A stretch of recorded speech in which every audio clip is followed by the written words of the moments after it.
15 wild elephants in southwestern China leave the place where they usually live. They travel more than 500 kilometers. Local authorities watch the animals. They keep the elephants away from people. The animals look healthy. They do not hurt anyone.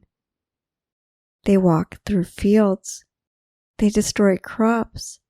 The damage is more than $1 million. 17 wild elephants are stranded in another part of China.